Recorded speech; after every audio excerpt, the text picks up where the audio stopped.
Wherever you go, you know I'd find. Ang mga laing-laing mga katauhan nato sa Tercero Distrito and of course from Hagna.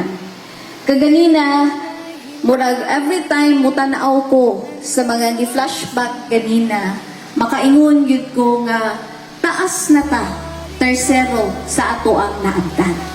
Taas na. Gikan sa mga proyekto, gikan sa mga programa, o gikan sa mga serbisyo na mudot sa kasing-kasing sa dunghan sa mga katawhan, makaingon ko nga taas na ta o gilawigan. Tercero, Hagna, I have been with you since day one. Day one, hangtod karon, visible ta sa mga katawhan. Dili lang sa panahon sa eleksyon, dili lang panahon sa kampanya, kundi na ako permanente nga inyuhang makita, mahikam, maistorya, ug makapaminaw ko sa inyuhang mga yangungo. Ang atong mga proyekto maoy pasabot ni ana nga ni asenso ang ato ang distrito, ni asenso ang Tercero. Mao nga why rason nga dili nato mapadayon ug unsa ang ato ang nasudlan.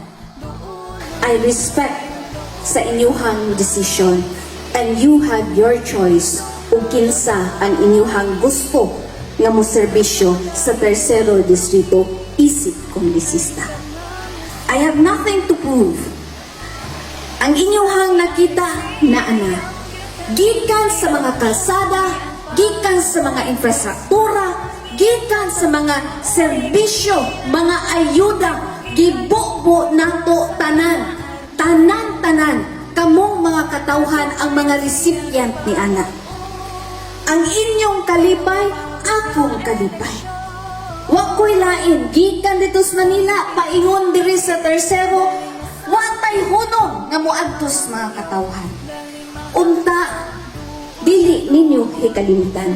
Kay akong intensyon, wala laing intensyon si Alexei, kundi kaayuhan para ninyong tanan. Musa si Alexei ayaw gid kalimti ato siyang sublian pagka-congressman. Ang iyang katakos maoy gikinahanglan kay kugihan o puno sa kinaadman. Ato gayo siya nga padag-on karong umabot nga eleksyon. Sangpit na sangpit, daling masangpit, hangyo mahangyo, daling mahangyo, duol na duol, sayon duulon.